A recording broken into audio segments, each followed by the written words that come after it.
Boa noite. Deus abençoe a vida de vocês. Eu fico muito lisonjeado de voltar aqui mais uma vez, né? E agradecer ao Micael pelo convite, ao pastor Maurício também. E esse filme que vocês viram aí é um filme que, na minha opinião, hoje é o melhor filme, roteiro e produção, é o melhor filme evangélico que está no mercado por aí. Até porque algumas coisas assim nesse filme que me chama a atenção é que esse filme ele não tem aquele tom religioso que é bem peculiar da igreja evangélica. Ele não é muito religioso, né? Então o pastor de jovem ele não tem medo de se relacionar com uma pessoa que não é cristã. Ele não tem medo de trazer uma pessoa que não é cristã para dentro da igreja e dar essa liberdade para essa pessoa ser quem ela é. Né? Geralmente nós não esperamos Deus converter as pessoas, a gente quer converter as pessoas, né? Isso é um grande problema da igreja evangélica brasileira. Ele quer converter a pessoa à força. E é uma coisa que a gente não vê isso no filme. E aí eu vejo a liberdade que o pastor dá para aquele menino, até mesmo dele errar. Eu acho muito bacana esse filme. É um filme que o pastor não tem muitas certezas, né? Porque as pessoas acham que quando o cara é pastor ele tem que ter todas as respostas. Vou falar para você que nenhum ser humano tem todas as respostas. Só quem tem a resposta é o Senhor, e nem todas ele vai revelar a nós, né? O apóstolo Paulo disse que existem mistérios que Deus ainda não revelou e não vai revelar aqui nesse plano. Então, assim, eu achei muito interessante nesse filme justamente isso. A postura do pastor não é aquele pastor que está acima do bem e do mal, que se julga o cara mais especial, que se julga o melhor de todos, né? Ele não se julga a azeitona da empada. Então eu achei muito interessante esse filme por isso, né? E esse filme mexe em alguns mitos que a gente não quer abrir mão. Então eu espero que você me ouça até o final, não se levante em nenhum momento da minha pregação, porque primeiro que você fala de educação, e segundo você tem que aprender a lidar com as diferenças. Eu não sou igual a você. Vão ter momentos que nós vamos divergir nos nossos pontos de vista. E aí você tem que ser maduro e ouvir a pregação até o fim, porque tem gente mal educada. Você vai falar uma coisa que o cara não concorda, vou embora, porque Deus não está nesse lugar. Deus não está na tua educação, só pode, né? Então eu acho isso uma falta de educação muito grande de algumas pessoas. E como a gente fala de evangelização, a gente tem que ter maturidade para falar de evangelização. Evangelização é quando a igreja sai das quatro paredes e vai fazer a vontade de Deus, amém? Não espere que os não crentes venham à igreja, porque eles não vão vir. A gente tem que ir lá. O ID não é para eles, o ID é para quem? É para nós. Então a gente tem que fazer a nossa parte, amém? Então eu vou cantar algumas canções aqui, coisa rápida, e vou tocar em alguns assuntos aqui que talvez você possa se escandalizar, mas ouça até o final. Seja crítico e educado. Amém?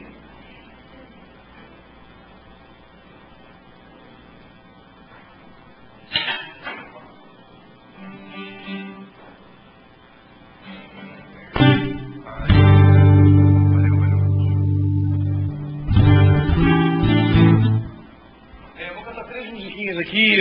A última é de evangelização. Essas 2 primeiras é apenas de conscientização. E a última é de evangelização. Eu estou escrevendo um livro chamado Encontrando Deus na MPB. Porque não tem como eu evangelizar uma pessoa falando de Shekinah, porque a pessoa não sabe nem o que é Shekinah, se é de comer se passar um cabelo.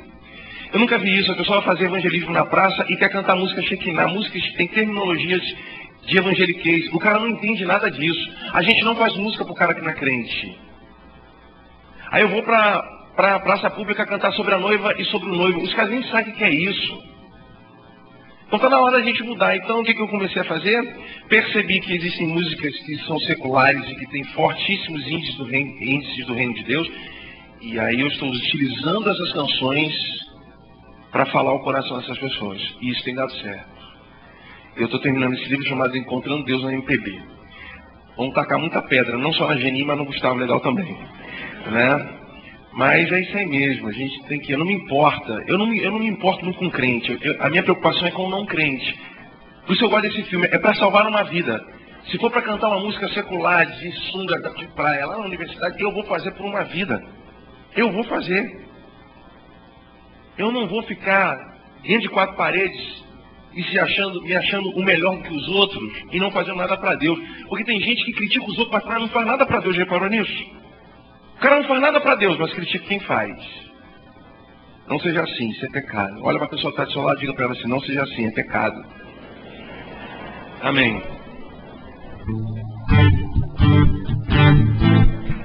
Então vou começar com um clássico de mim mesmo.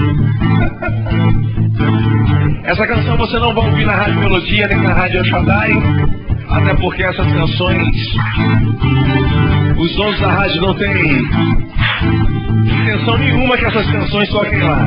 E você vai entender por quê.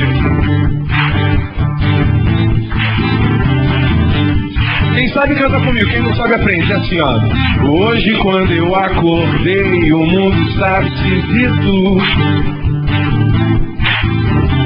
Hoje quando eu acordei, o mundo está esquisito. Só as mulheres eu quero ouvir cantando, vai. Hoje... Isso aí, mais uma vez só as mulheres comigo. Hoje quando eu acordei, o mundo está esquisito. Os homens comigo bem forte, vamos lá. Hoje quando eu acordei, o mundo está esquisito. Hoje quando eu acordei, o mundo está esquisito. Hoje quando acordei, o mundo era tão belo e tão cheio de cor. As pessoas não sabiam mais o que era ódio e o que era rancor. E todos celebravam juntos a paz e celebravam juntos o amor. Hoje quando acordei, o Brasil era conhecido como o país da igualdade e da educação. Brasília desconhecia os trâmites da corrupção. Foi feito no Congresso uma detetização. Não resta mais cupim, barata, oportunista e ladrão. Hoje quando acordei, a imprensa não era vendida, marrom, sensacionalista. A televisão tinha uma linguagem exclusivamente educativa. As rádios evangélicas já não tocavam músicas alienativas. E até a revista Caras falava de gente desconhecida. Hoje, quando acordei, não éramos mais economicamente explorados pelos norte-americanos. Hugo Chávez já não era mais o presidente venezuelano. A democracia iraniana derrubou o senhor Ahmadinejad. E até a Al-Qaeda decidiu se entregar. Hoje quando eu acordei, o mundo está esquisito. Hoje quando eu acordei, o mundo está esquisito. Você pode cantar essa canção gospel, vamos lá? Hoje quando eu acordei. Chega de ficar cantando noiva. Já enjoou já. Hoje quando eu acordei, o mundo está esquisito. Hoje quando acordei, o dinheiro não era a coisa mais importante para a humanidade. Trocamos o capitalismo e o consumismo pela solidariedade. Até o Bispo Macedo, Valdomiro Santiago, Marco Feliciano, R.R. Soares, Silas Malafaia não pregam mais exigindo dinheiro. Eles entenderam que é pecado se aproveitar do desespero alheio. Hoje, quando acordei, não havia mais tráfico de drogas no Rio de Janeiro. A cidade de São Paulo não via violência o ano inteiro. A família do Sarney já não era mais a dona do Maranhão e nem nossa Amazônia sofria qualquer tipo de destruição. Hoje, quando acordei, nossas crianças já não eram mais vítimas da pedofilia. As celas dos presídios estavam completamente vazias. Nas universidades não se admitia próteses de imbecis e nem se via mendigo tomando banho em praça pública em chafariz. Aliás, já não havia mais fome, desemprego, criminalidade, nepotismo, utilitarismo e infidelidade, preconceito, racismo, qualquer tipo de discriminação. Brancos, negros e pobres agora vivem harmoniosamente como irmãos. Hoje, quando eu acordei, o mundo está esquisito. Hoje quando eu acordei, o mundo está esquisito. Pela primeira vez a humanidade olhou pra cima e percebeu que existe um Deus. Pela primeira vez a humanidade olhou pro lado e se arrependeu. Termino essa canção acreditando na esperança de construirmos um mundo melhor. e de vivermos aquilo que pregamos, pois não estamos sós. Hoje quando eu acordei, o mundo está esquisito. Hoje quando eu acordei, não quis mais dormir. Amém?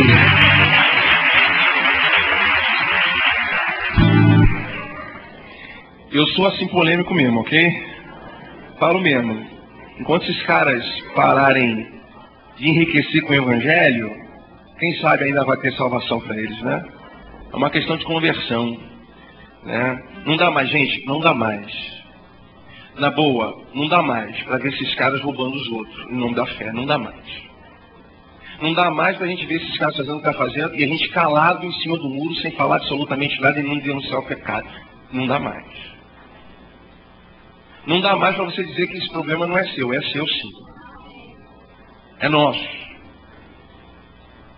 No reino de Deus não existe cada um dos seus problemas não, meu irmão. O problema do outro é meu problema. Ainda mais quando a gente vê gente usando o nome de Deus, bicho, para extorquir pessoas no nome da fé. Como se a gente pudesse comprar bênção. Bênção não se compra, é graça de Deus. Não dá mais. Aliás, não dá nem mais para ficar dando ibope para essa gente na televisão. Aliás, chegou um tempo que o evangélico não tem nem mais que ver televisão. A televisão é desgraça, é o ópio do povo. Segundo o Instituto Pro Livro, 78% da população evangélica passa 12 horas em frente à televisão. Isso não está certo. Então, o programa desses caras que eu citei na televisão e novela, para mim, é mesmo imoralidade. Porque imoralidade não é só questão sexual, não. O apóstolo Paulo diz isso. Imoralidade é no campo financeiro, é no campo sexual, em todas as áreas. É quando não há ética, quando acaba a ética, entra a imoralidade. E não dá mais. E está na hora da gente botar a boca no trombone. Só que tem o seguinte, quando a gente bota a boca no trombone, a gente é processado, a gente é perseguido. Esses caras mandam matar porque mandam mesmo, e todo mundo sabe disso. Só que ninguém quer falar porque tem medo, né? O pessoal lá de fora tem medo de falar do Sarney porque o Sarney manda matar, e aqui a gente tem medo de falar do Macedo porque ele manda matar também. Só, querido, que é isso aí mesmo. Vai chegar um tempo que a gente vai ter que morrer pelo evangelho mesmo. E você sabe quem vai matar? São os de casa. Você sabe quem foi o primeiro povo a perseguir o povo de Deus? O próprio povo de Deus. Jesus e seus discípulos foram perseguidos pelos judeus, pelos judaizantes.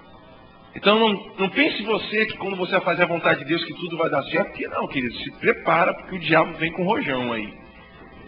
Mas vale a pena. Fala para a pessoa que está do seu lado, você não pode desistir. Fala para ela. Vale a pena.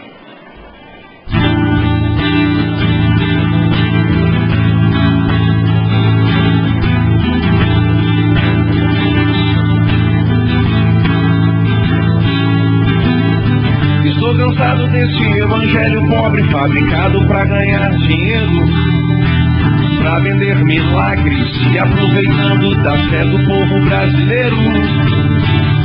Estou cansado desse evangelho falso fabricado para rádio e televisão. Só eles enriquecem e o povo empobrece pra vergonha da nação. Tomara a Deus um dia esses bandidos da fé sejam encarcerados na prisão. Talvez se arrependam e depois entendam que é pecado e crime vender ilusão. Pra que haja temor a Deus e o quê? E amor. Pra que haja temor a Deus e amor.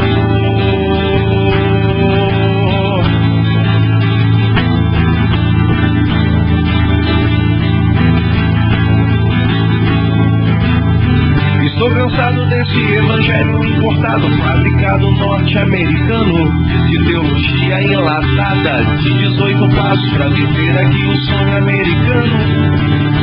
Estou cansado desse evangelho que faz da igreja um curral eleitoral, de gente que se vende os votos, que mente inteira vira um grande carnaval. E E assim nasce mais um crente deputado federal. Francisco Silva, Harold de Oliveira. O povo merece ser preso, isso sim, né? Vou votar nos caras desses, né? Irmão que bota irmão, é o enredo desse carnaval. A minha esperança é que nessa vida a gente colhe tudo que a gente planta. De Deus não se pode escarnecer. Está debaixo do tapete vai aparecer, pra que haja temor a Deus e o quê? E amor. Pra que haja temor a Deus e amor.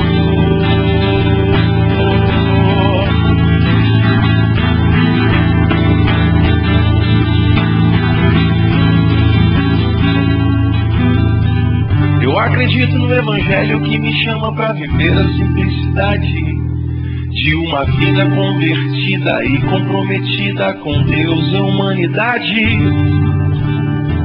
Eu acredito no Evangelho que me chama para depender de Deus. Se tenho, se não tenho, se ganho, se não ganho, o que importa é o que eu sou para Deus. Quero viver esse Evangelho, esse aqui, não da prosperidade.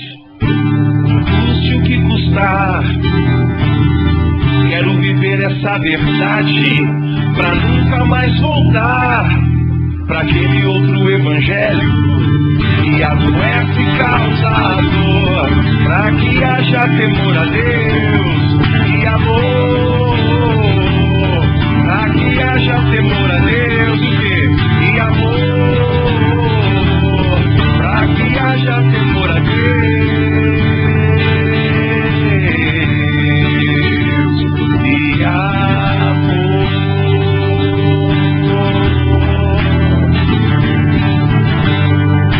Você acredita que Deus fala? Quantos acreditam nisso? Diga amém. Ele fala com qualquer um. Fala, óbvio que fala. Oh, hello. Deus fala com qualquer um. Mas todos ouvem. Ah, aí não. Deus só usa os evangélicos. Ele usa outras mulas, além das mulas evangélicas, não é verdade? Ele continua usando quem ele quer, amém? Porque a gente tem que entender que ser usado e ser aprovado são duas coisas distintas, amém? Nem todo mundo que é usado é aprovado. Isso é um princípio. Mas você acredita que Deus usa os que não são para confundir os que são e para mostrar para os que são que eles não são droga nenhuma? E que sem mim nada podeis fazer? Você acredita que Deus continua usando gente improvável em lugares improváveis? Você crê nisso? Ou não? Pô, Deus usa você, bicho, que é coisa mais improvável do que isso? Bicho, Deus usa você e usa qualquer pessoa na face da terra. Qualquer pessoa. Eu fico vendo gente fazendo teologia em cima disso, porque Deus me usa. Eu falei, meu irmão, dependendo da situação, azar o teu. Porque se você é usado e se não é aprovado, é complicado, né? Então Deus usa quem Ele quer, conforme Ele quer, e Deus fala. Esses dias tinha um profeta na televisão chamado Zeca Pagodinho,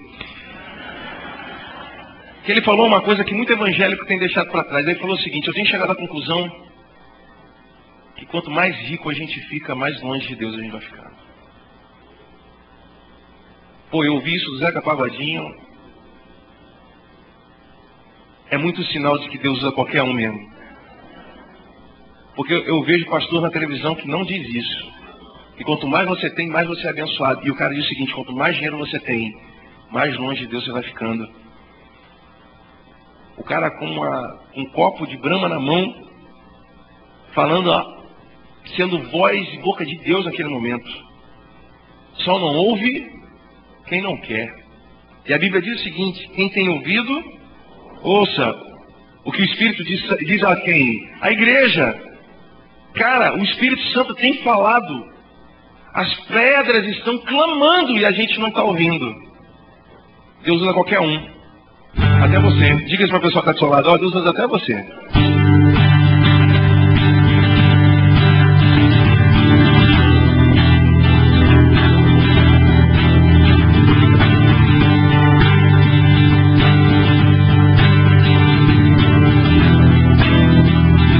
Você sabe cantar essa música? Canta comigo, depois eu explico. vivemos esperando dias melhores.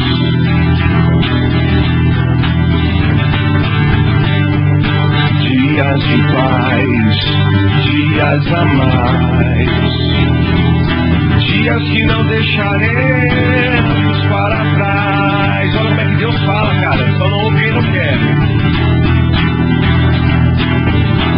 Você sabe cantar, não inventa não. Vivemos esperando o dia em que seremos melhores. Melhores no amor, melhores na dor, melhores em tudo.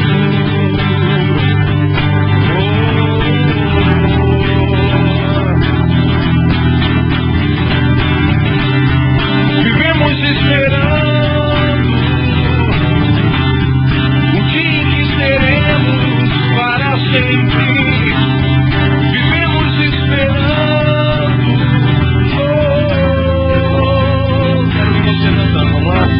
É pecado não. Dias. Você crê nisso? Então canta comigo, vai. Dias melhores pra sempre. E as mulheres comigo, vamos lá vocês? Dias. Os homens comigo, vamos lá, dias melhores.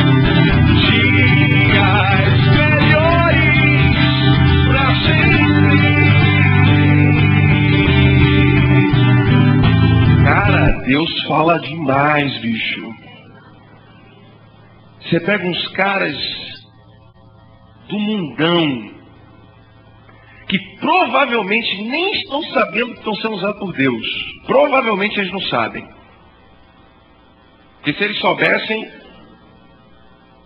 como a maioria de nós, viveria o que prega, né? Como eles não vivem o que prega, assim como a gente também não vive o que prega, a maioria de nós, e está todo mundo no mesmo saco, só que para eles, a situação deles é bem melhor do que a nossa. Porque eles não conhecem, mas a gente conhece. Deus usa quem Ele quer, como Ele quer, e fala do jeito que Ele quer. Por isso que eu tive a ideia de escrever esse livro. Para a gente ter uma ferramenta de evangelização. Sabe para quê? Para salvar uma vida. E vale a pena. Queria que você abrisse sua Bíblia em Gênesis, no capítulo 11.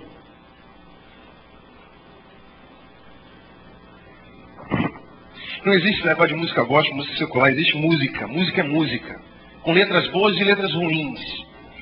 Né? Como da outra vez eu disse aqui, né? Ou aquela música de vingança que tem no meio evangélico. Horrorosa. Quem te viu passar pela prova e não te ajudou, quando vê você na benção, vou se arrepender. Porque a nossa vingança tem sabor de mel. Já ouviu essa música? Só que mudou, não é vingança, é vitória. Mas é uma vitória com gosto de vingança. E a gente canta isso na igreja. E tem gente que ainda sapateia no poder de Deus ainda. Não sei que poder é esse. Numa música tão fora de... Pô, eu prefiro cantar Jota Quest, que é muito mais base bíblica do que uma música dessa. Gênesis capítulo 11, versículo 1, versículo 6. E eu vou ser bem rápido agora para pegar esse gancho desse filme para salvar uma vida. E como a gente está falando de evangelização, isso é uma coisa muito importante. E eu quero falar sobre isso. Tem tudo a ver com o que a gente vai falar. Diz assim: houve uma época em que toda a terra falava a mesma língua. E aconteceu que o povo mudou-se do Oriente e chegou a uma planície da terra de Sinear. E eles se fixaram ali. Então disseram uns aos outros: vamos fabricar tijolos e queimá-los bem. Eles usavam tijolos no lugar das pedras e piche no lugar de argamassa. Disseram também: vamos construir uma cidade e uma torre que chegue até o céu. Vamos nos tornar famosos, assim não seremos espalhados pela terra. O Eterno desceu para olhar a cidade e a torre que eles estavam construindo. Ele analisou a situação e disse: um só povo, uma só língua. Pois bem, isso é só o começo. Imaginem o que vão inventar depois. Vamos descer e causar uma confusão de palavras, de modo que um não consiga entender o outro. Então, o Eterno se dispersou dali pelo mundo inteiro, e eles tiveram de interromper a construção da cidade. É por isso que ela ficou conhecida como Babel, porque foi ali que o Eterno transformou a língua do povo numa confusão de palavras, e dali os dispersou pelo mundo inteiro. Amém? Oremos. Senhor, que Teu Espírito Santo tenha liberdade para falar, até mesmo aquilo que a gente não quer. Derruba mitos e tabus nessa noite, porque a Tua palavra liberta, a Tua verdade liberta. Queremos ouvir a Tua voz em nome de Jesus. Amém. Engraçado que o povo, acontece dois fenômenos na Bíblia, né? Um no Velho Testamento e um no Novo. No Velho, Deus entra em ação e a partir daquele momento ninguém mais se entende e ninguém mais fala a mesma língua. No dia de Pentecoste acontece outro fenômeno. Agora todo mundo fala a mesma língua. Interessante isso, né? Que situação é essa aqui? Por que Deus fez cair uma confusão entre esse povo aqui? Porque esse povo descobriu uma forma de influenciar as massas. Uma forma eficaz de influenciar as massas. Esse povo descobriu uma forma de sucesso, uma fórmula de sucesso, para que tudo que eles fossem fazer, eles fossem bem sucedidos. E é interessante que o capítulo 11 de Gênesis começa dizendo o seguinte: a história era de um povo que falava a mesma língua. O mais interessante nessa história é que a Bíblia diz que Deus desceu para ver de perto a obra que eles estavam fazendo. E a análise de Deus é fantástica. Porque Deus percebe, Deus vai pontuar duas características no povo, que eram duas características de sucesso, e que a gente resiste em ser assim. A gente, no fundo, a gente não quer essas características, porque para ter essas características, a gente tem que abrir mão dos nossos achismos, às vezes até da nossa razão. E aí, a gente não tem disposição para isso. É interessante que a Bíblia diz que Deus desce, e Deus fala o seguinte: olha, eu vou embargar essa obra, sabe por quê? Porque esse povo é um povo só, e eles falam a mesma língua. Tudo que esse povo tentar fazer, eles vão conseguir. Se eu não embargar a obra, acabou, eles vão conseguir tudo. Deus está falando o seguinte: se eu não embargar essa obra, eles vão fazer uma torre muito alta mesmo. E vão conseguir o que eles querem em relação ao povo. Aí o que Deus fez? Ele embarga a obra e coloca no povo uma confusão. Esse é o problema da evangelização. O povo de Deus não é um povo só. E a gente também não fala a mesma língua. Participa de uma conversa de um assembleano e de um batista. É pura confusão. Principalmente no tocante ao batismo do Espírito Santo. Aí, meu irmão, é pior do que Vasco Flamengo em decisão. Os caras não falam a mesma língua. E isso eu estou falando de uma forma bem simplista, bem simplória. Quem dera se todas as confusões fossem por questões de linha teológica. Se fosse até aí, estava tudo bem. Só que a gente não fala a mesma língua porque a gente não é unido. Porque quem é da Assembleia luta pela Assembleia, e quem é Batista luta pela Batista, e quem é Nova Vida luta pela Nova Vida. Ninguém luta pelo reino de Deus. Essa é a realidade. Chupa essa manga agora. Só que ninguém tem coragem de falar isso, mas é verdade. Nós não falamos a mesma língua porque há entre nós uma palavra chamada corporativismo. O que significa? O cara é do PDT e foi eleito. Ele só vai legislar em função do seu partido. Ele não quer na realidade legislar em função do povo. Ele quer legislar em função do partido. Então, se eu for me evangelizar com a Igreja Nova Vida, não me interessa. O que me interessa é saber o seguinte: daqueles que se decidirem vão para a minha igreja ou vão para a Igreja Nova Vida? Se for para a Igreja Nova Vida, eu não faço parte desse projeto. É ou não é assim? Isso acontece porque, na realidade, a gente não está nem aí por uma vida. A gente podia fazer esse filme, né? Tô nem aí por uma vida. Esse é o filme real da Igreja Evangélica Brasileira. Não tô nem aí para uma vida. A gente não fala a mesma língua. Por isso que a Igreja Evangélica, com 45 milhões de evangélicos no Brasil, não consegue influenciar. Porque a televisão, se você ligar o SBT, se você ligar a Globo, se você ligar a Rede TV, se você ligar a Bandeirante, todos eles falam a mesma língua. Se você for a Brasília, todo político fala a mesma língua. A igreja não influencia porque ela não fala mais a mesma língua. E nós não falamos a mesma língua porque há muito interesse pessoal por trás disso tudo. Enquanto a igreja não falar a mesma língua, ela jamais vai ser um povo só. É por isso que quando alguém se levanta para unir as igrejas, para evangelizar São Cristóvão, você vê meia dúzia de gato pingado no dia. Porque ninguém quer botar a azeitona na empada de ninguém. Porque no fundo, a maioria de nós, quando vai fazer a obra de Deus, a gente não faz a obra de Deus para o Deus da obra. A gente faz a obra de Deus para a gente mesmo e para a nossa denominação. Estou falando alguma mentira aqui? Mas ninguém toca nesse assunto. Porque esse assunto é feio.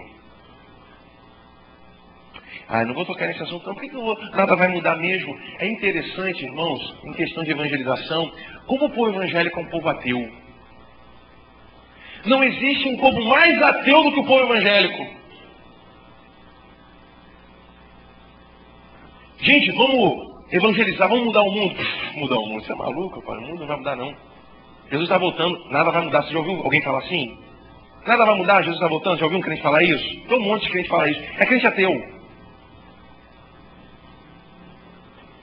A diferença das boas novas é porque as boas novas são boas novas de mensagem de novidade de vida.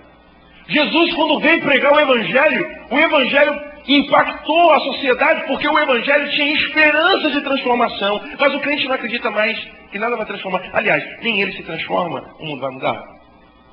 Ele não muda como pai, ele não muda como marido, ele não muda como esposa, ele não muda como filho. Vai mudar alguma coisa? Se eu quero mudar o mundo, a mudança tem que partir por onde? Pô, mas eu não mudo, eu vou mudar alguma coisa? Não, né? Eu achando que dando dízimo e tomando a ceia já é o suficiente. Não é não. Vai pro inferno assim. Vai pro inferno com um pãozinho. Com cálice. E com o envelope do dízimo aqui. E aí a gente vive dentro de 4 paredes. Irmãos, o que me chama a atenção nesse filme, só o pastor acreditou. De jovens, só ele acreditou. E o que me chama a atenção nesse filme é que o cara vai acreditar até o final e ele vai ver o fruto da sua fé.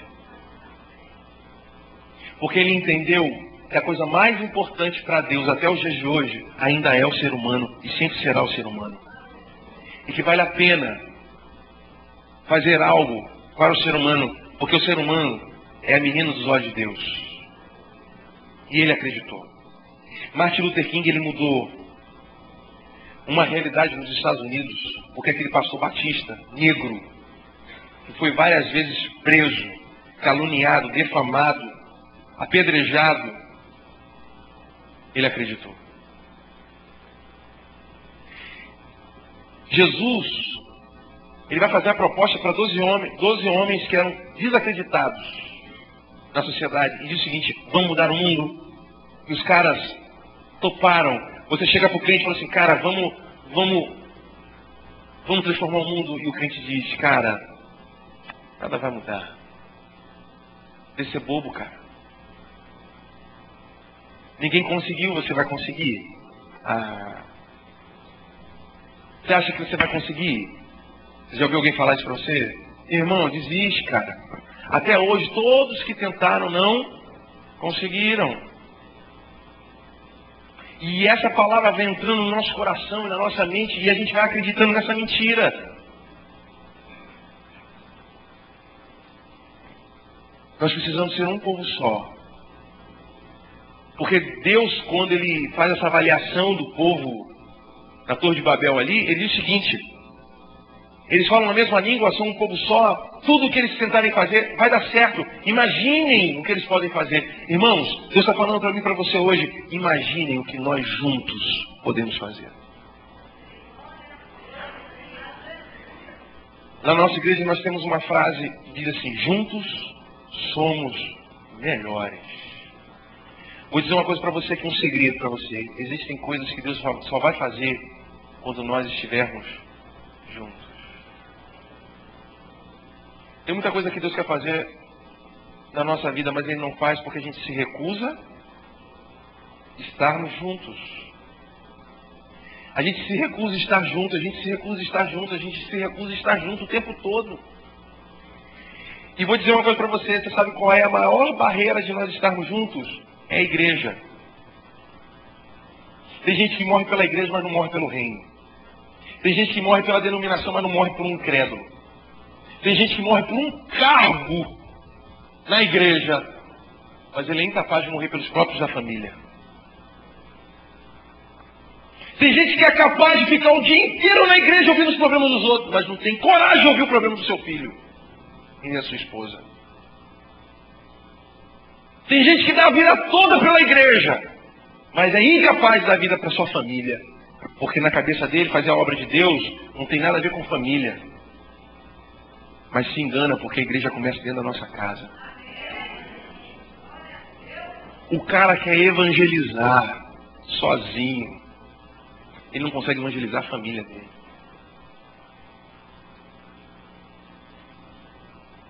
Irmãos, alguma coisa está errada aí. Uma coisa muito interessante quando você vai andar de avião é que diz o seguinte, que quando, se caso acontecer do avião estiver caindo, óbvio que você já pode pedir perdão pelos seus pecados, você vai morrer. Ele diz o seguinte: máscaras vão cair na sua frente, não sei para quê, para você morrer mais bonitinho, né? Tá, pelo menos pela última vez, uma última cafungada. Aí ele diz o seguinte: antes de você colocar a máscara no outro, de oxigênio na outra pessoa, primeiro coloca em você, para depois você ter condições de colocar a máscara de oxigênio numa outra pessoa. Cara, não adianta você querer ser instrumento de transformação do mundo se você ainda não se transformou. Não adianta você apontar o dedo na cara do irmão, de uma pessoa, dizendo que você é mentiroso se você vive a dissimulação, porque dissimulação também é mentira. Se uma coisa na igreja, em casa, isso também é mentira. Não adianta nada você, na igreja, ficar orando, em casa você nem faz devocional com sua família, porra. E quer ir na igreja orar? Fariseu. Tem gente que só ora na igreja, pastor. E ele quer ser chamado na frente para orar para todo mundo ver, mas o infeliz é incapaz de fazer um devocional na sua própria casa. O cara não ora e nem lê a Bíblia em casa. E quer na igreja dar uma de santarrão. Sabe qual é o nome disso? Hipocrisia. Deus detesta a hipocrisia. É por isso que tem muita gente que detesta a igreja, sabe por quê? Porque todo mundo vê hipocrisia em nós. Irmãos, se coloca no lugar de um não crente. Diz que você não é crente. Você não é crente e você olha para as pessoas que estão dentro da igreja que representam Deus. Porque essa historinha de não olhar para mim, de olhar para Deus, isso é lorota de quem não quer viver o Evangelho. O apóstolo Paulo diz o seguinte: sede meus imitadores, como eu sou de Cristo. O apóstolo Paulo está falando assim, ó, pode jogar que eu mato no peito. Pode olhar para a minha vida porque eu vivo a vontade do Senhor. Só que tem gente que não quer viver a vontade de Deus e fala o quê? Não olha para a minha vida não, senão você vai cair. E vai cair mesmo. E vai mesmo, porque ele já está dizendo o seguinte, ó, não olha para mim não, porque eu não sou padrão de cristão. Meu irmão, se tu não é padrão de cristão, tu é padrão de quem? Então, você vai fazer um quê na igreja? Já ouviu alguém falar assim, não olha para mim, senão você vai cair? Meu irmão, como é? A única forma de vermos Deus é se alguém olhar para você, você sabia disso? Sabia que você é uma Bíblia aberta? Agora eu te pergunto, que tipo de Bíblia você tem em cima? Sabe por que essa teologia surgiu? Transferência de responsabilidade. Transferência de responsabilidade. Por isso tem muita gente que não quer saber da igreja, sabe por quê? Porque olha para mim, para você, e fala assim, o quê? Pô, rola mó hipocrisia lá, cara. O cara é santão na igreja, mas olha quando ele vai provar lá o imposto de renda. Não é nada daquilo lá, ele mente o imposto de renda para não ter que pagar nada. Os caras ficam cantando santidade, bicho. Olha o namoro da fulana de tal.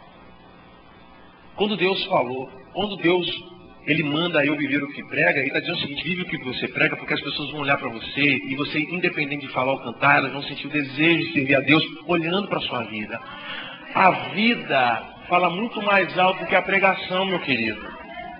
Você quer evangelizar? Então vive o evangelho. No seu trabalho, na tua escola, na tua faculdade. Vive o evangelho. Aprenda a dizer não. Aprenda a ter suas convicções. Aprenda a se posicionar. Não fica em cima do muro, não. Deus não gosta disso. Então a gente fala de evangelização, cara. E vamos lá, vamos evangelizar. Meu irmão, olha só. Primeiro, a gente precisa aprender o que é evangelização. A gente não sabe. E quer ir com um folhetim na maior cara de pau evangelizar. Aí eu te pergunto o seguinte. Com toda sinceridade. Como é que é o teu nome, meu irmão? Você que está de camisa rosa, é você. Ismael. Vamos supor que você está com apêndice. Estourou a tua apêndice. Olha que derrota.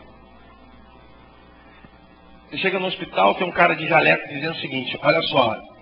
Eu não sou médico formado não, mas eu vou fazer a tua cirurgia. Eu só estou no primeiro período ainda de medicina. Na boa. Tu deixaria esse cara fazer a cirurgia em você? Por quê? Não sabe de nada, né? Você que tem, de repente, você tem uma causa na justiça e entrega para um cara que está no primeiro período de advocacia. Você entregaria para esse cara fazer alguma coisa? Ele não pode nem fazer, ele não tem nem credencial para fazer. Ele nem fez a prova. Ele está muito longe da prova da OAB. Ele está a quilômetros de distância. Mas tem gente que nem conhece a Bíblia e quer evangelizar. Isso é pecado. Tem gente que quer pregar o evangelho sem conhecer isso aqui, cara. Isso é pecado. O cara é capaz de estudar medicina durante 6 anos da vida dele para exercer medicina, mas ele não passa os 6 anos estudando a Bíblia. O cara é capaz de passar 6 anos na faculdade se dedicando na medicina, mas você não vê a mesma dedicação na palavra de Deus. O cara quer pregar de qualquer jeito. Deixa eu falar uma coisa para você. Não ouse pregar de qualquer jeito. Não ouse evangelizar de qualquer jeito. Deus detesta obreiro fraudulento. Tem gente que quer evangelizar, mas não tem conhecimento de causa. Irmãos, olha só, deixa eu falar uma coisa para você.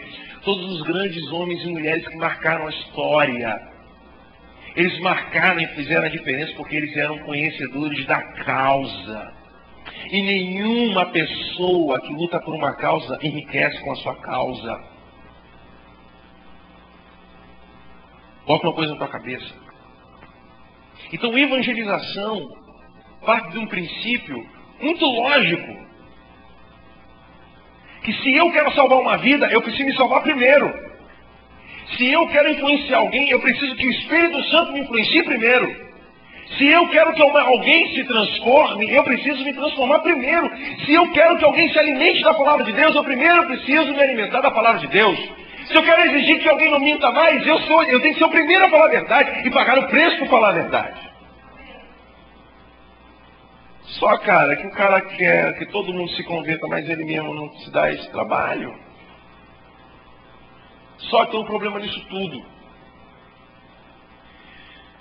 Enquanto nós estamos aqui, cada um falando uma língua diferente, enquanto nós estamos aqui, cada um querendo botar a azeitona da empada da sua denominação, então um monte de vida indo para o inferno. Aí eu vou fazer uma pergunta para você. Deus vai cobrar de quem essas vidas? Do Eduardo Paes? Ele já está no inferno. Brincadeira.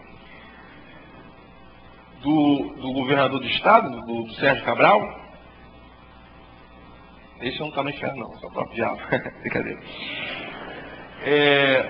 Você acha que Deus vai cobrar isso deles? Você sabe de quem Deus vai cobrar? Olha a pessoa que está do seu lado aí. É essa aí mesmo. É justamente para essa pessoa que você está olhando aí que Deus vai cobrar. A gente acha que não, né? Mas eu vou fazer isso. Cada sangue derramado sem conhecimento.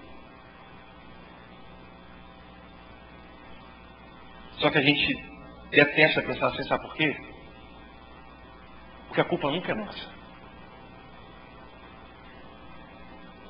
Mas você sabe qual é o início de uma vida de humildade? É reconhecer os seus erros. A igreja tem dificuldade de reconhecer que erra. Muitos de nós têm dificuldade de dizer assim, meu Deus, a culpa é minha. O erro foi meu. Eu preciso fazer alguma coisa. Madre Teresa de Calcutá dizia uma frase maravilhosa, muito crente, muito de fé, que diz o seguinte: o que eu faço é uma gotinha no oceano, mas sem essa gotinha, o oceano seria menor. Para essa mulher, uma andorinha fazia verão. Para Jesus, uma andorinha faz verão. Para os discípulos, uma andorinha faz verão. Nós somos 45 milhões de evangélicos. A gente não consegue fazer um solzinho ainda. E agora, o que a gente tem que fazer? A coisa seria até mais fácil.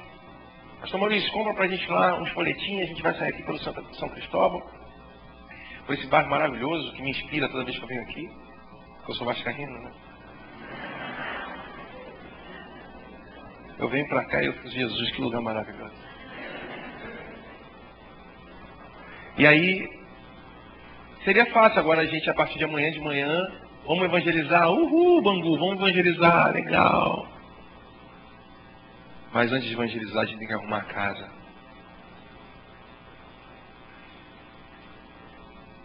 Eu fico imaginando, eu vou trazer um amigo meu para dentro da igreja. Acho melhor agora não. Melhor fazer um culto doméstico e levar na minha casa primeiro.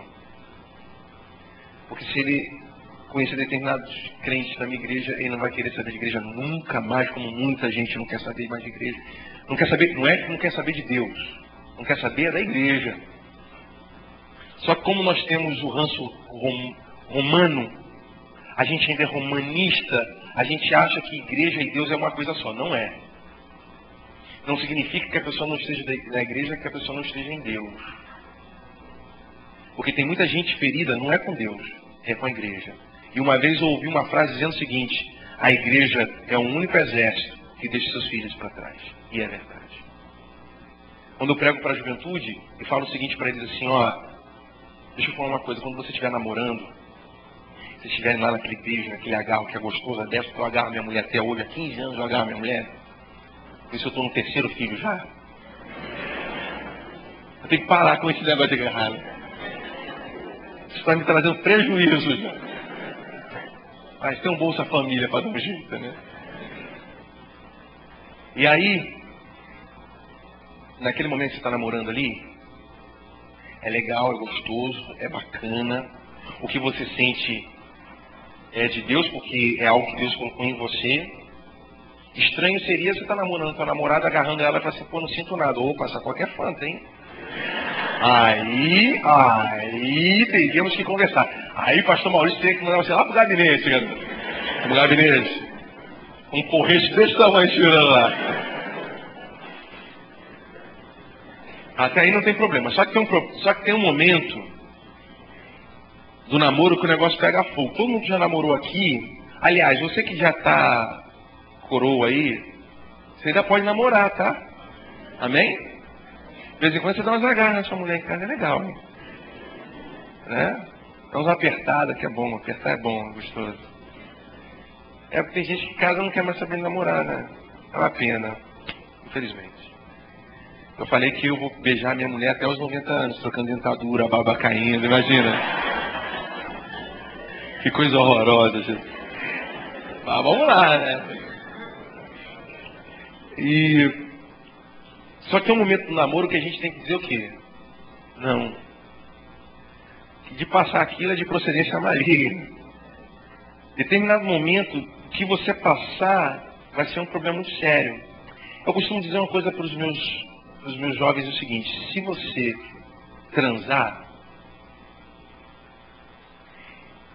você pode se arrepender. Deus vai te perdoar. Mas a igreja não te perdoa nunca mais. Quem cai em adultério, a igreja não perdoa nunca mais. E você vai ficar marcado como adúltero. Daqui a 30 anos as pessoas vão falar com você, que caiu em adultério há 30 anos atrás. Então deixa eu falar para você, não vale a pena, porque a igreja não vai esquecer.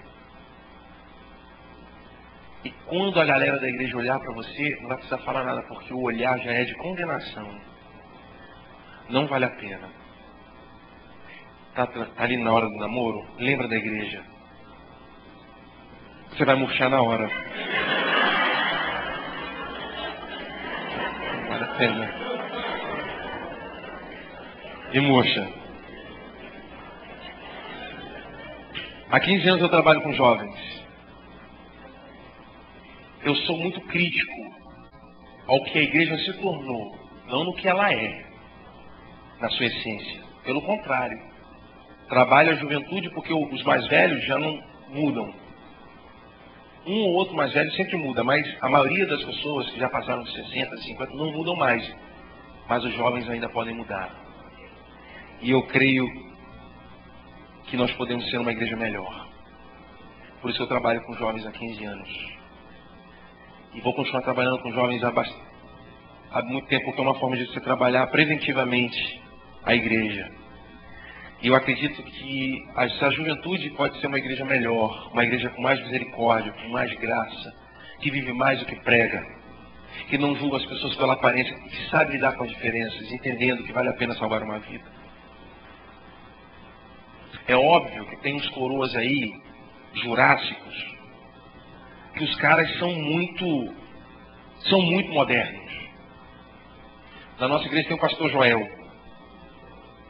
Pastor Joelzão, coroa. Tá, peguei de mochilinha, tem que ver, mó onda. Mochilinha, laptop. Na praia de manhã ele tá correndo.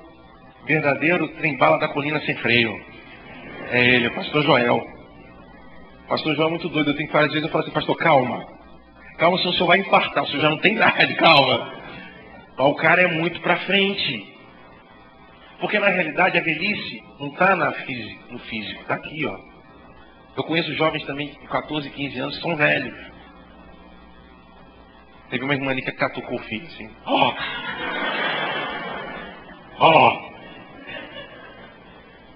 Denunciou. Não, mas passa, é assim mesmo. Eu tenho um filho de 14 anos. Ele é igualzinho a minha sogra. E eu já reparei que pessoas acima de 60 são muito parecidas com adolescentes. Você pergunta para o adolescente, para uma pessoa acima de 60 anos, e aí, vamos sair, vamos fazer alguma coisa? Vamos praticar algum esporte? Os dois, não.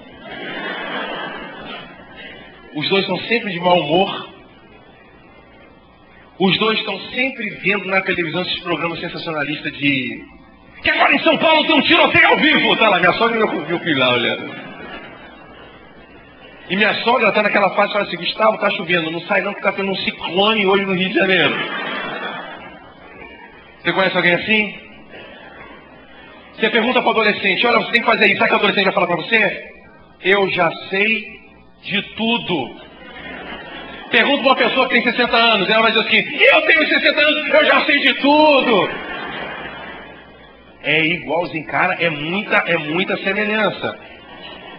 Chega para o adolescente, levanta aí, eu estou cansado. Não é?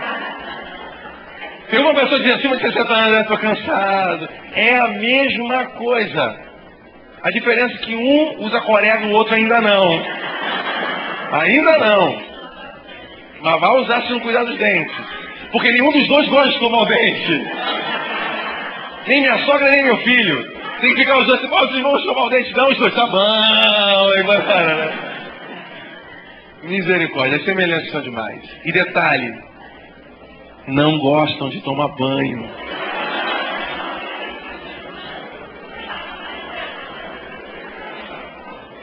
Deus está falando aqui.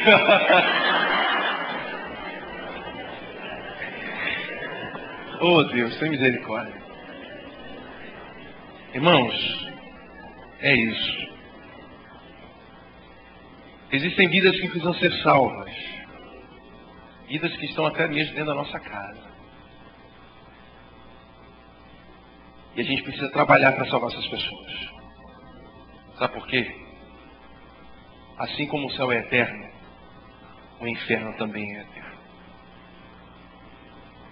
E vou te dar uma péssima notícia. O inferno existe. E é para lá que vão todas as pessoas que estão distantes de Deus. E a gente precisa fazer alguma coisa para resgatar essas vidas. Eu louvo a Deus por esse filme, pela pessoa que teve a ideia de fazer esse filme. E esse filme, que ele seja uma realidade na sua vida e na minha.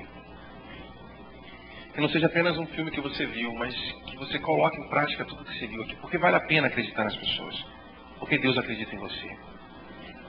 Você acredita que Deus ainda acredita em você? Só Deus mesmo, né? Pois é, mas Deus acredita em você. E nós precisamos acreditar nas pessoas. Deus não desiste de você. Então não podemos desistir das pessoas. Deus ainda ama você e é apaixonado por você. E nós precisamos amar as pessoas. Porque elas são amadas de Deus. Amém? E orar com você. Queria que você ficasse de pé nesse momento.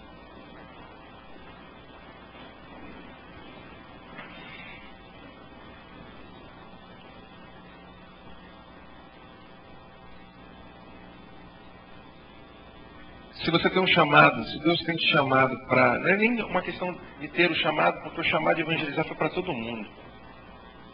Independente se você tem um dom ou não de falar. Evangelização não é um dom, é uma atitude que todo crente tem que ter. Mas os maiores evangelistas que esse mundo conheceu, os maiores, foram pessoas humildes. E que o tempo todo reconheciam que o erro era deles. E não de Deus. Não de outras coisas, mas deles mesmos. E foi por isso que eles fizeram a diferença. É por isso que eles resgataram tantos homens e mulheres para Deus. E muitos continuam fazendo isso até o dia de hoje. Essa palavra tocou o teu coração. E você quer humildemente diante de Deus reconhecer as tuas falhas, os teus erros, pedindo a Deus a sua graça, a sua misericórdia, para que a partir de hoje você faça tudo diferente. E que você não simplesmente faça para a sua igreja, mas mais do que isso, que quando você for evangelizar, você evangelize para o reino de Deus. Independente para onde aquela pessoa vai, para que igreja que ela vai, o que importa é que ela esteja no reino de Deus. Se você é uma dessas pessoas, eu gostaria que você viesse aqui à frente, eu quero orar por você. Pastor, eu quero ser um evangelista na mão do Senhor, mas eu quero admitir o meu erro. A palavra foi para mim. Eu sei, ó Deus, que quando a gente se humilha na tua presença, tu nos exalta. E eu quero lutar por uma vida. Talvez essa vida seja uma vida da sua faculdade, do seu trabalho, da sua escola, até mesmo da sua casa.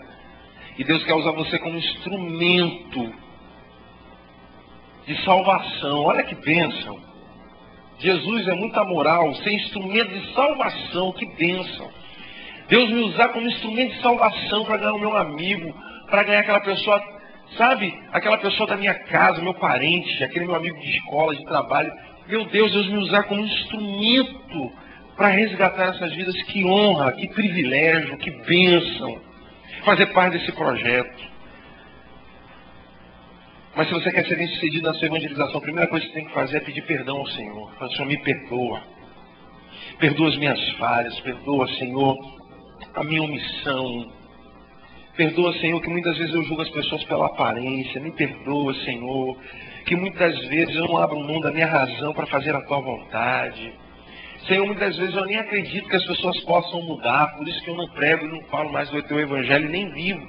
Mas, Senhor, muda essa situação na minha vida, me transforma. Diga isso para o Senhor, peça perdão para Deus e peça ao Senhor oportunidade para você chegar a essas pessoas, para você trocar assunto com essas pessoas, para você abrir o teu coração para essas pessoas, para que essas pessoas vejam em você respeito e confiança, para que elas possam abrir o coração delas para você também. Que muitas vezes as pessoas não abrem o coração delas para a gente porque elas não veem em nós confiança para isso. Isso é muito triste. Senhor, nos ensina a ouvir as pessoas e não julgá-las. Nos ensina, Senhor, a rejeitar o pecado, sim, mas não o pecador.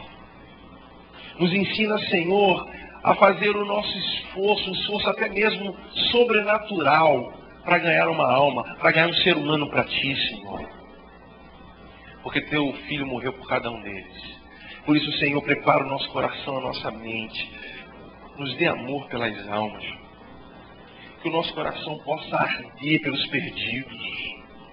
Que a gente possa chorar e se compadecer, porque se a gente não entrar em ação, muitos deles, Senhor, terão um fim desastroso. E esse desastre será eterno. Muito obrigado por esse filme. Para as pessoas que fizeram e tiveram a ideia de fazer esse filme, muito obrigado, Senhor. Porque esse filme tocou o nosso coração e renovou a nossa esperança de que Teu Espírito Santo ainda continua trabalhando no nosso meio e transformando vidas. Assim como mudou a vida daquele menino e da namorada daquele menino, até mesmo da família daquele menino. Isso pode ser real na nossa vida, Senhor, e na vida daquelas pessoas que nós amamos. Por isso nós clamamos, Senhor, o Teu poder, a Tua graça, a Tua misericórdia, o Teu amor sobre nós. Nos capacita, Jesus. Nos capacita, Senhor, em fazer a Tua obra de forma, Senhor, com excelência, com sabedoria, com discernimento. Senhor, em nome de Jesus, Senhor, nos dê humildade para reconhecer, Senhor, que nós, como igreja evangélica no Brasil, não estamos bem e que muita coisa precisa ser mudada. E que nós precisamos arrumar a nossa casa, santificar a nossa casa. Nós precisamos reedificar e reconstruir a nossa casa para receber, Senhor, as novas ovelhas. Por isso, Senhor, que possamos ser profetas em cada igreja, em cada lugar, em cada família. E que possamos, Senhor, estar fazendo a Tua vontade. Essa é a oração que nós fazemos diante de Ti. Em nome de Jesus. Amém. Olha para o irmão que está do seu lado, diga assim: você pode, porque o Senhor é contigo. Deus abençoe, pode voltar para o seu lugar. Abençoado em nome de Jesus.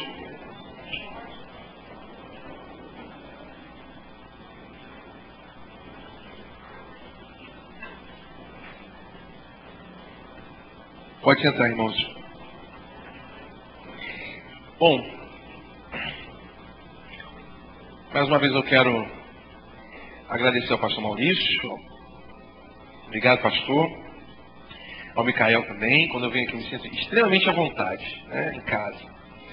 E o pastor Maurício é uma pessoa que me deixa muito feliz, porque apesar de a gente estar em denominações diferentes, em lugares diferentes, a gente tem o mesmo sonho, a gente acredita na mesma igreja.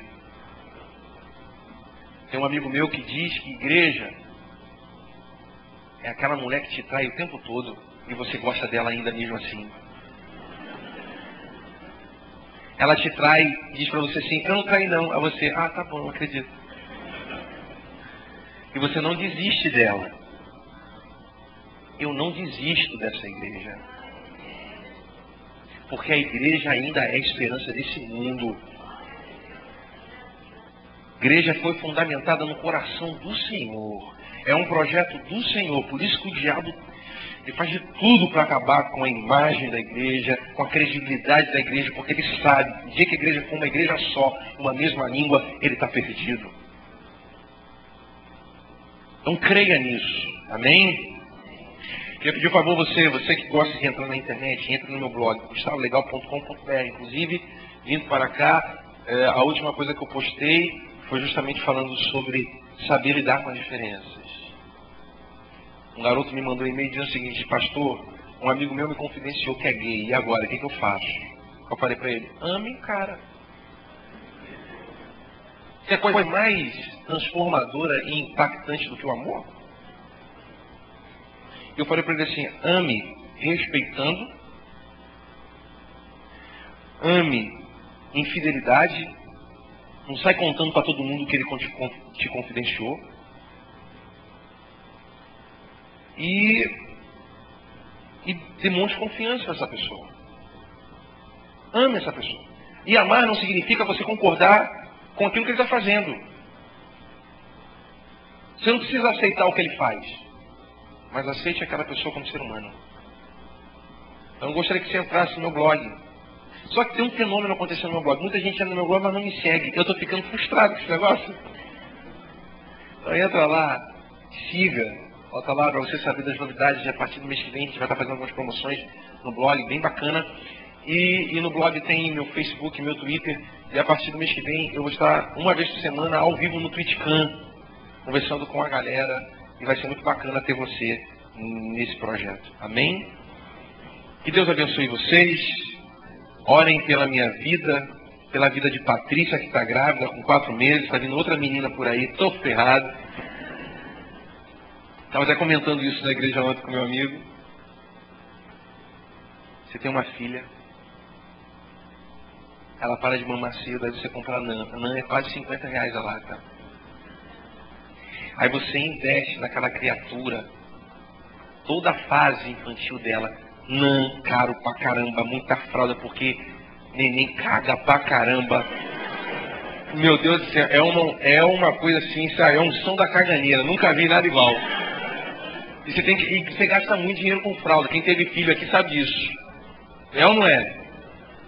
E aí você gasta fralda. Aí tem leite ninho, que é caro também. Nescau é a vida toda, né? Você trata a tua filha. Aí ela faz 15 anos. Tá linda. Popuzudinha. Tudo bonitinho. Você fala assim, meu Deus, que beldade é minha filha. Saiu melhor do que a mãe.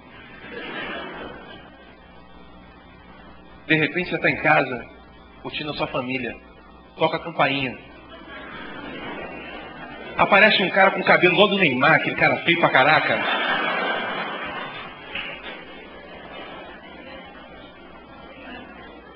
Todo torto, porque esse cara anda tudo torto assim, né? E essa molecada só malha do umbigo pra cima. Aquela perna fininha. Não, sério. Não é assim? Cabelinho Neymar. Com aquela calça skinny. Que compra 2 números menor. Aquele tênis da família Restart desse tamanho. Olha pra você e diz assim, boa noite, tio.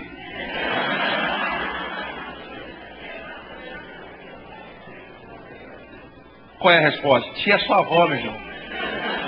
Aí diz o seguinte, pior.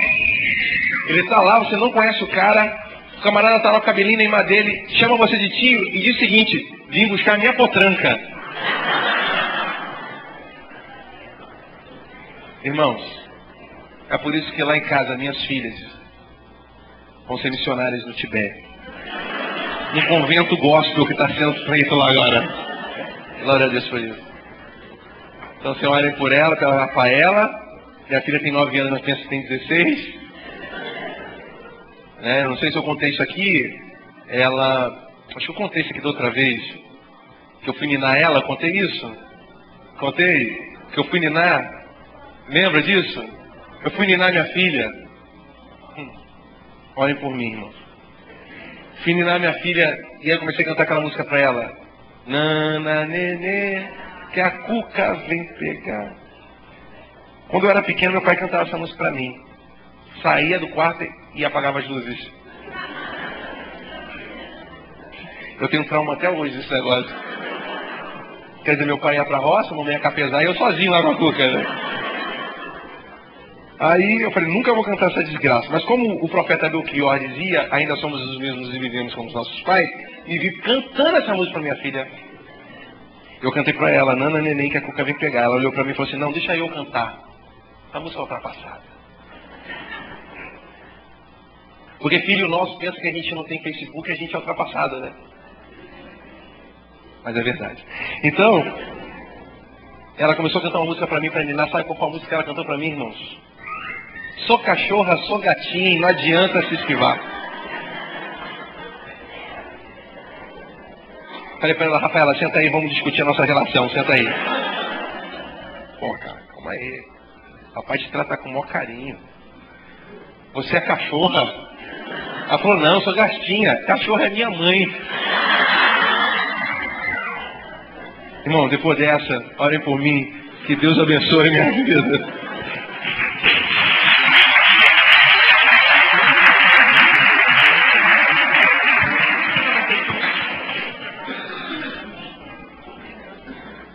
Então vamos lá. Vamos encerrar então cantando.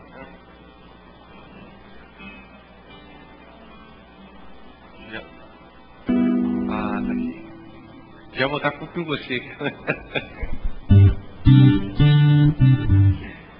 Vou cantar uma canção que eu cantei da outra vez aqui, que é a minha canção preferida, né? É das antigas, mas eu gosto. Bacana, eu gosto muito dessa canção.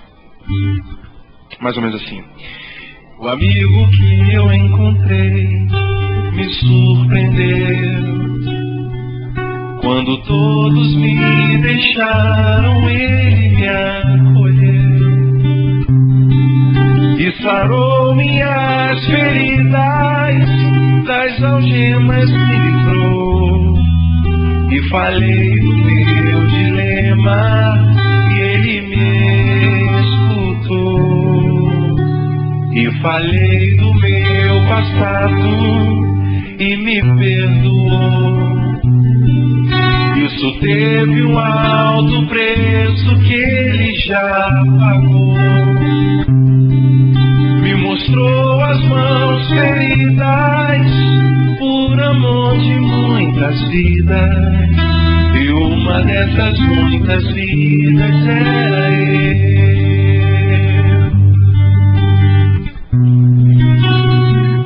Quem nesse mundo amor tão grande pode ter, de entregar a própria vida sem temer? Quem já sentiu a dor de ser cravada em uma cruz, pagando pelos erros que não cometeu, e olhar nos olhos de quem tanto mal lhe fez, e sem ressentimento oferecer perdão? Quem pode ser melhor amigo que o Senhor, que pelo servo a própria vida renunciou? Quem pode ser melhor amigo que o Senhor, que pelo servo a própria vida renunciou? Quem nesse mundo amor tão grande pode ter, de entregar a própria vida sem temer? Quem de nós? Quem já sentiu a dor de ser gravado em uma cruz, pagando pelos erros que não cometeu, e olhar nos olhos de quem tanto mal lhe fez, e sem esse sentimento oferecer perdão. Quem pode ser melhor amigo que o Senhor, que pelo servo a própria vida renunciou? Quem pode ser melhor amigo que o Senhor, que pelo servo a própria vida, o que ele fez? Renunciou.